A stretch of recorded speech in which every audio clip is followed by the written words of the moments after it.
მოგესალმებით. ეს არის გადაცემა მოაგრუპი და ჩვენ მისი წამყვანები. გიგა და მამუკა. როგორც წინა ვიდეოში შეგვიძლით, დღეს ნახევრად ავტომატურ გლუვლიან თოფებზე ვილაპარაკებთ. დასაწყისისთვის ისტორიულ ფაქტებს მოგაწვით, საიდან გაჩნდა, როგორ განვითარდა ეს იარაღები და შემდეგ გადავიდეთ უკვე მისი მუშაობის პრინციპებზე.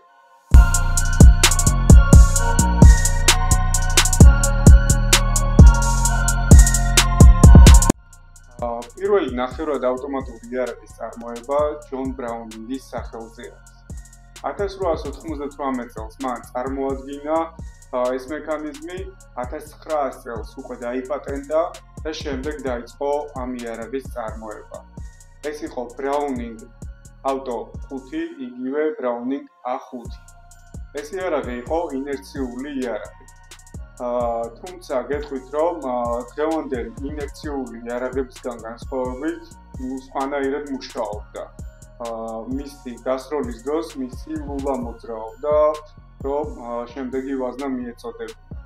ეს რთული მექანიზმი იყო, გარკვეული პრობლემებს წარმოქმნიდა, მაგრამ მიუხედავად ამ ყველაფრისა, ამ იარაღს დღესაც ჰყავს მოყვარულები. ამ იარაღის გამოჩენისთანავე ბევრმა მონადირემ იცრუა ეს იარაღი და ძალიან კარგად დაიყიდა მთელი მსოფლიოს მასშტაბით სხვადასხვა ქვეყნებში, რადგან ნახევრად ავტომატური იარაღმა მონადირეებს მისცა იმის საშუალებამ, რომ ერთი მოღერებით რამდენიმე ტყვია ესროლათ. ეს თავისთავად ნიშნავს, რომ ნადირობის დროს უფრო მეტი შესაძლებლობები გაქვს ობიექტის მოპოვების დროს. გარკვეული წლების მერე გამოჩნდა გაზგადამტენი იარაღი. გაზგადამტენი იარაღის წარმოება კი დაკავშირებული არის რემინგტონთან. რემინგტონმა პირველი მოდელი წარმოადგინა რემინგტონ 58, იგივე რემინგტონ სპორტსმენი, შემდეგ იყო 60 და 1100 და შემდეგ უკვე განავითარა სხვადასხვა ბრენდებში. დღესდღეობით გეტყვით, რომ ბევრი იარაღის მწარმოებელი აწარმოებს ნახევრად ავტომატურ თოფებს, როგორც ინერციულს, ისე გაზს. ამ იარაღებს შორის ბევრი სხვაობა არის. ვიზუალურად ისინი ძალიან გავს ერთმანეთს, თუკი ამას იარაღის მქონე ადამიანი დაგურებული თვალით არ შეხედავს, მათ შორის განსხვავებას ვერ იპოვებს, თუმცა მათი მუშაობის პრინციპები რადიკალურად განსხვავდება ერთმანეთისგან. ეხლა გადავიდეთ მის შემადგენლობაზე ამ ორი იარაღის. ისინი შედგებიან კონდაქრისგან, შემდეგ რესივერისგან, სადაც მოთავსებული არის ბოლტი, სასხლეტი მექანიზმი, შემდეგ ლულა და ლულის ქვევით მოთავსებული არის უკვე მჭიდრი.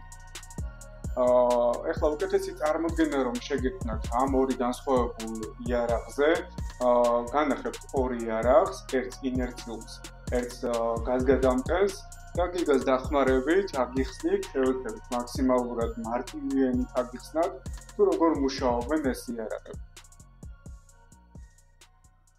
მაგიდაზე მოვიტანეთ ორი იარაღი, აქედან ერთი არის გაზგადამტენი, მეორე ინერციული. გაგაცნობთ ახლა ამ ორი იარაღებს, ორი სიტყვით. ეს არის target arms-ი, რომელიც არის გაზგადამტენი მექანიზმით და მეორე გვაქვს Huglu Renova, ეს კი ინერციული მექანიზმი. ეხლა გიგა დაგვეხმარება, ავხსნათ თითოეული მექანიზმი ცალ-ცალკე გავიაროთ და ვნახოთ, როგორ მუშაობს ისინი. მოდი გიგა დავიწყოთ ინერციული იარაღით და ვნახოთ Huglu-ს მაგალითზე როგორ მუშაობს ინერციული იარაღი. პირველ რიგში ვთქვათ, რომ Huglu Renova არის დამყარებული ბენელის პრინციპზე, ანუ ბენელის პრინციპი მოიცავს იმას, რომ დამაბრუნებელი ზამბარა გააჩნია კონდახში.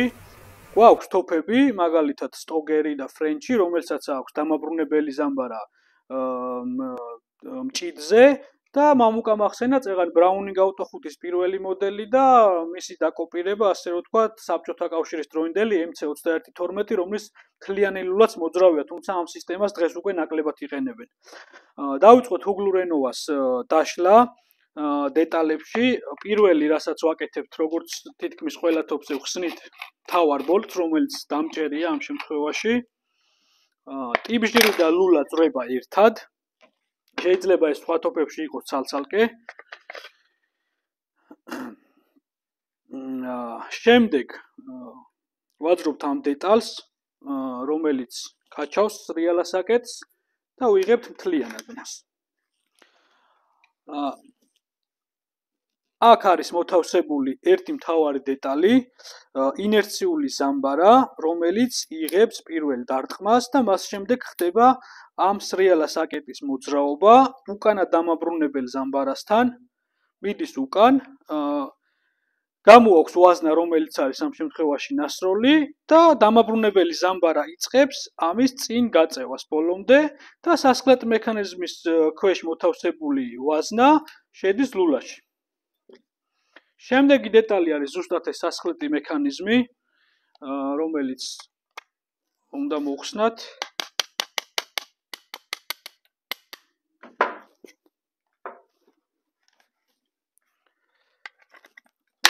გეტყვით, რომ სასხლეტი მექანიზმი იდენტური არის როგორც გაზგადამტენის, ისე ინერციულის.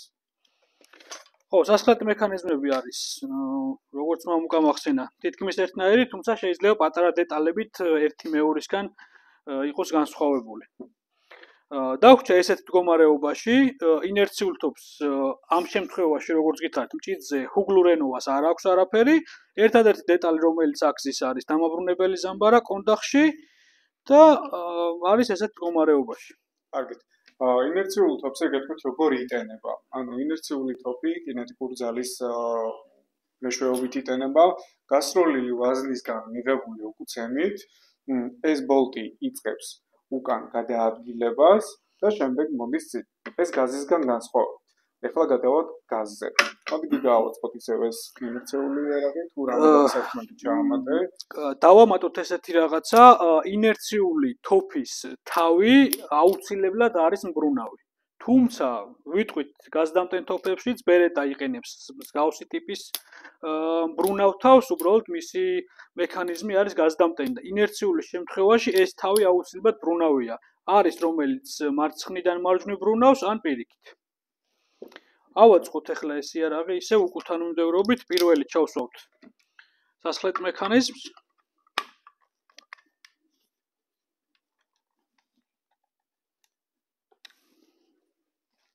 ამ დროს ყურადღება მიაქცეთ ხომე, რომ სასხლეტი მექანიზმის ნახრები და კალაპოტის რესივერის ნახრები ერთმანეთს კარგად ემთხვეოდეს, თორემ გაგიჭირდება მისი თასი. მეორე ნიუანსი არის სრიალა საკეტის ჩასმის დროს. უკანა მხარე უნდა დაემთხვეს აუცილებლად დამაბრუნებელი ზამბარის ღერძს, რომ ეს სწორად ჩავიდეს. ამ შემთხვევაში ვხედავთ, რომ სრიალა საკეტი არ მიდის უკან, ეს უნდა გავამოძრავოთ, რომ თავის ადგილზე ჩავიდეს, თავის ადგილს იპოვის და შემდეგ უკვე იწყებს უკან მოძრაობას. ამ შემთხვევაში ბოლო დეტალს ჩავსვავთ, რაც აქ არის და გვჩება მხოლოდ ლულა და ტიბჟირი. ჰუგლუს შემთხვევაში ესეთ რაღაცას ვაკეთებთ, ლულას ვამაგრებთ ტიბჟირზე და ვამოძრავებთ ესეთ მდგომარეობაში. და დამჭერი ბოლო დეტალი, რომელსაც უჭერთ ბოლომდე, სადამდედაც მიგვიყვანს თავისით. ბატონო, მოკლედ, სულ ეს არის ჩვენი ინერციული იარაღი, დაშალად იქამ აგიხსნათ, როგორ მუშაობს. მოდი ახლა ვნახოთ გაზგადამტენი იარაღი, როგორ მუშაობს. გიგა. შევწავლოთ. უგულ ტარგეტი. და შეიძლება დაიწყო. როგორც ინერციული იარაღი, ისე გაზდამტენი გარდა რამოდენიმე შემთხვევისა იდენტურად იშლება მთავარი ბოლტით. ტარგეტის შემთხვევაში ხსნით მხოლოდ ტიბჟირს ჯერ, რადგან მეორე დამკეტი აქვს დამატებული, ესეთი. და შემდეგ ამოვა ლულა.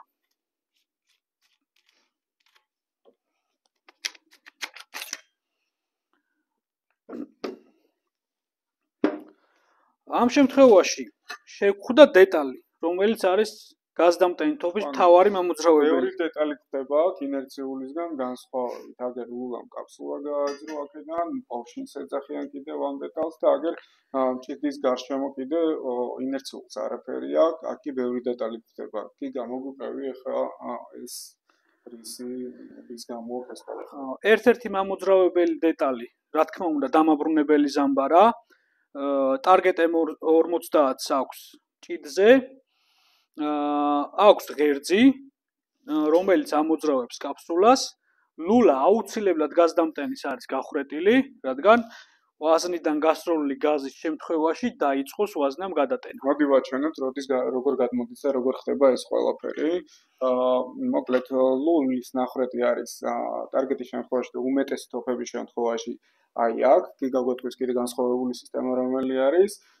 სანამ აფეთქებული ვაზნის შემდეგ ჭურვი დატოვებს ლულას, აქ კონკრეტულად მაღალი წნევა იქნება, წნევის ნაწილი გადმოდის აი აქ მყოფი ნახრეტებიდან, ეს წნევა ეჯახება შემდეგ ამ კაფსულის საშუალებით აი ამ მექანიზმს, აწვება უკან და ხდება გადატენვა, სწორედ ამიტომ ქვია გაზგადამტენი იარაღი. გაზგადამტენი იარაღის შემთხვევაში შეიძლება კონდეს დამატებითი ზამბარა, რომელიც არის დამონტაჟებული კონდახში. ანუ ამასთან ერთად არის, ხო? კი. და ბევრ მომხმარებელს გონია ესეთი სტილის თოფი აქვს, რომ არის გაზდამტენიც და არის ინერციულიც. ესეთი რაღაც არ ხდება, უბრალოდ უკან დამონტაჟებული ზამბარა ეხმარება უკეთესად გადატენოს დაბალწონიანი ვაზნა და უფრო კომფორტულად ვისროლოთ. გვაქვს ბრაუნინგის შემთხვევაში მსგავსი ვარიანტები, ოღონდ წინ გვაქვს განსხვავებული მოდელი, ანუ ღერძიანი მოდელია, რომელიც ამ სრიალასაკეთს ფაქტიურად ნახევარზე აწვება და შემდეგ უკვე ფუნქციურად იწყებს მუშაობას უკანა დამაბრუნებელი ზამბარა. ძირითადად ეს ეკეთდება, ანუ უმრავლესობა თოფების, როგორც მაგალითად Target M50-ში გვაქვს, ბრუნავი თავი არა აქვს, მე რაც იარაღები მინახავს ბერეტას გარდა არც ერთ გაზგადამტენ თოფს. და დანარჩენ დეტალებს ხედავთ უკვე რაც არის, ანუ სასხლეტი მექანიზმი. ამას ახლა აღარ დავშვით, იმიტომ რომ შეგიძლიათ თითქოს ერთი და იგივე ხდება ყველაფერი, უბრალოდ გეკითხავ, რომ Remington-ს აქვს განსხვავებული გაზგადამტენი მექანიზმი და მაგაზე გითხრა ორი სიტყვა. Remington-ს აქვს ესეთი მოდელი Versa Max-ი, რომელიც არის გაზგადამტენი და აბსოლუტურად განსხვავებული არის სხვა ყველა გაზგადამტენი სისტემისგან. ნახრეტები აქვს, მაგალითად ბერეტას აქვს ერთი ნახრეტი, რადგან გაზის გამოიყენოს მინიმალური ვაზნის გადატენვისთვის. დანარჩენ თოფებს თითქმის ყველას აქვს ორი ნახრეტი, ამ შემთხვევაში ამ მოდელსაც, Target M50-საც Versa Max გააჩნია ესეთი 7 ნახრეტი. მომხმარებელს გაუჩნდება კითხვა, რატო აქვს ეს ამდენი ნახრეტი? მისი სისტემა არის დატანილი უკან, სადაც სავაზნე გვხდება. და რა წონიან ვაზნასაც ჩავდებთ შიგნით, იმის მიხედვით იყენებს იმ ნახრეტებს. თუ მაგალითად ჩავდებთ 70 მმ-იან ვაზნას, მოგახსენებთ ეს თოფი არის სუპერ მაგნუმი 89 მმ-იანი, ამიტომ აქვს ეს სისტემა ესე მოწყობილი.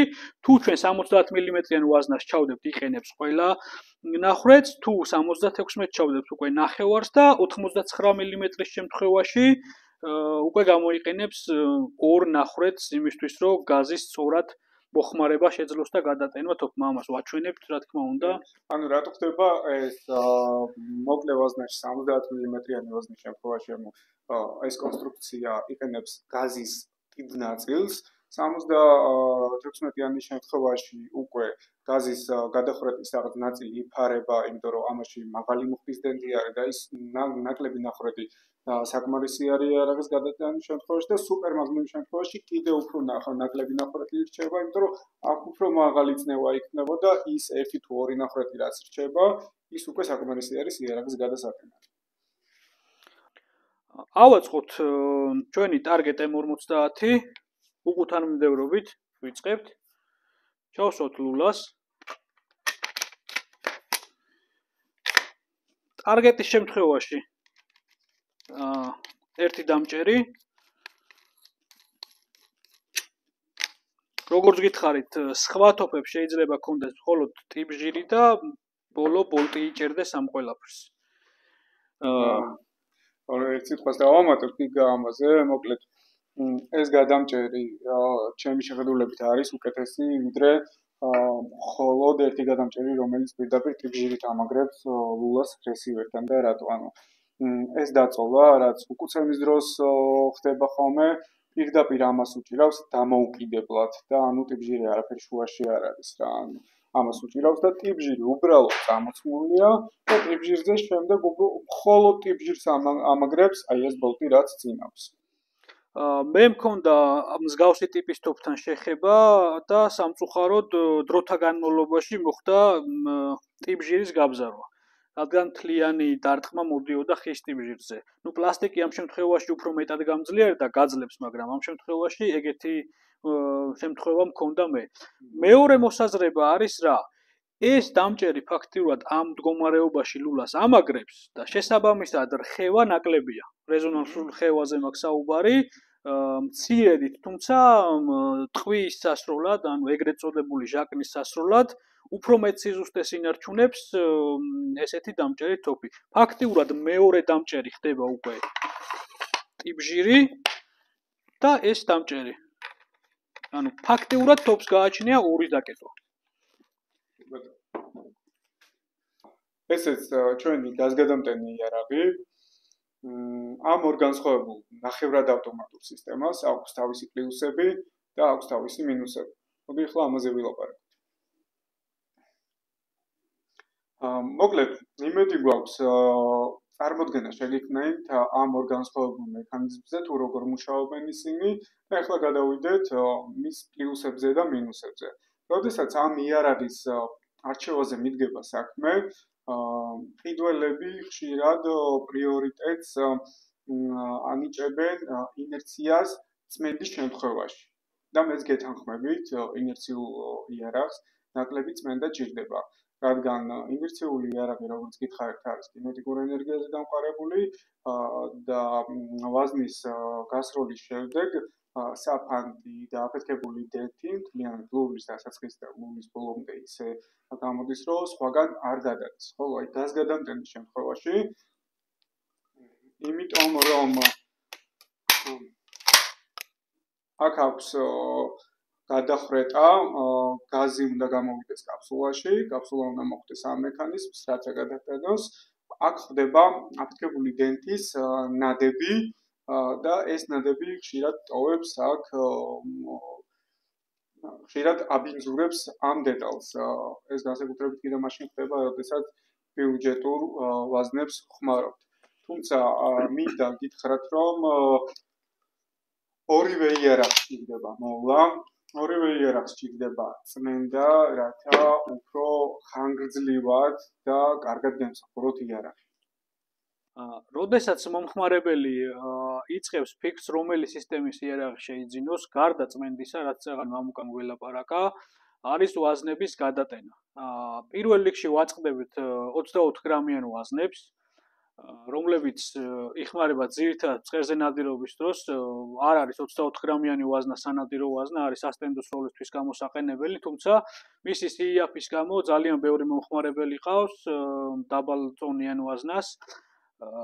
მოდი ვთქვათ ისიც, რომ ორივე სისტემას შეუძლია დაბალწონიანი ვაზნების გადატენვა, უბრალოდ თუ ვაზნა არ არის ხარისხიანი და არის მაქსიმალურად ბიუჯეტური, გაზდამტენი თოფი უფრო გვპატიობს ამ შეცდომას და მარტივად ტენის, ასე ვთქვათ, ვაზნებს ინერციული თოფი, ანუ არიან მომხმარებლები უკმაყოფილო, რომ ვაზნებს ჭედავს, ესეთი ის არის ხოლმე, ვაზნის ხარისხთან არის ეს, რა თქმა უნდა, დამოკიდებული. გაზგადამტენი თოფი ამას უფრო მარტივად გადაიტანს, ვიდრე ინერციული. უფრო ნაკლებად პრეტენზიული არის ვაზნებთან მიმართებაში გაზგადამტენი იარაღი. ამ იარაღებს შორის შემდეგი განსხვავება არის უკუცემა. მე მით უმეტეს ზამთრის პერიოდში მაგალითად იხსენ ნადირობისას გამოვიყენებ ძიმეწონიან ვაზნებს. ბევრად კომფორტულია გაზგადამტენი თოფი, რადგან ინერციული თოფი ჯერ კინეტიკურ ენერგიაზეა დამყარებული და მეტი უკუცემა ექნება ნებისმიერ შემთხვევაში და მეორე ის რომ გაზდამტენი თოფი გაზის გარკვეულ ნაწილს ახმარს ვაზნის გადატენას და შესაბამისად უკუცემას გვინელებს. კიდევ ერთი სხვაობა ამ ორი იარაღს შორის არის ტყვის სიჩქარე. რა თქმა უნდა, კინეტიკური შემთხვევაში არაფერი არ იკარგება არანაირი გაზი და ინერციული იარაღი მაქსიმალურად იყენებს ვაზნის ენერგიას. გაზგადამტენის შემთხვევაში, როგორც წეგან გაჩვენეთ, გაზის ნაწილი გადმოდის ამ ორშიზე რაც ტენის და ამ შემთხვევაში იკარგება დაახლოებით 2-3%. სამწუხაროდ ჩვენი ტესტირება ამ ეტაპზე ჯერჯერობით არ ჩაგვიტარებია. ვნახულობთ სხვადასხვა ფორუმებს, სხვადასხვა ვიდეო განხილვებს და ყველგან სადაც ტესტირებას ატარებენ 2-3%-ზე არის ლაპარაკი. თუმცა ბერეტას აქვს გაკეთებული განსხვავებული გადახრეტა, ეს უკვე ვთქვით, ერთი გადახრეტა აქვს დატოვებული და მან ახალი სიტყვა თქვა კიდე ის, რომ მაქსიმალურად კიდევ დაწია ეს 2-3% და ნაკლებ გაზს იყენებს და ნაკლებ ენერგიას კარგავს გაზგადამტანი იარაღი. თუმცა ეს თავად უნდა გადაწყვეტოთ თქვენთვის არის თუ არა ის 2-3% ტყუის სიჩქარე ამ ორი იარაღს შორის არჩევანის გასაკეთებლად. ერთ რამეს დავამატებ, მამუკა, ვაზნის ჭრა არ არის სისტემაზე დამოკიდებული, მხოლოდ რადგან ლულის გაბურღვას და ჩოკების სიგრძეს ამ შემთხვევაში ძალიან დიდი მნიშვნელობა აქვს და გვინახავს ტესტები, მაგალითად არის ვიდეო, სადაც ბრაუნინგს და ბენელს ადარებენ ერთმანეთს და არის მაგალითად ბენელის უპირატესობა ჭრაში, თუმცა არის მაგალითად შედარებული ბენელის ერთ-ერთი მოდელი მონტეფილტრო, ადარებენ ბერეტა 400-ს, რომელიც გაზდამტენია და ბერეტას უკეთესი ჭრა აქვს.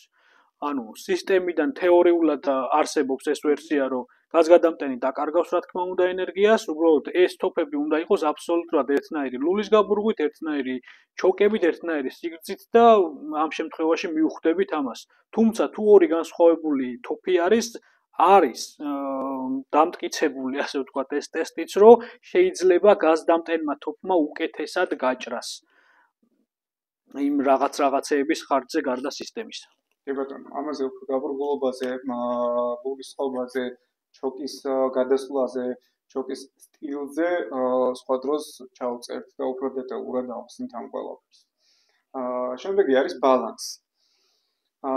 ბალანსის შემთხვევაში ინერციული იარაღი უკეთესი ბალანსით გამოირჩევა და რა შემთხვევაში. კონკრეტულ იარაღზე ფუგლურ ენოვა დამოუკიდებელი ზამბარით არის უკან კონდახში. ამ ორი იარაღის შორის ბალანსი, რა თქმა უნდა, რენოვას უკეთესია, გაზგადამტენს ხედავთ, რომ ამდენი დეტალი ემატება, plus ახლა ვაზნებს რო ჩაალაგებთ, სიმძიმე მიდის წინ.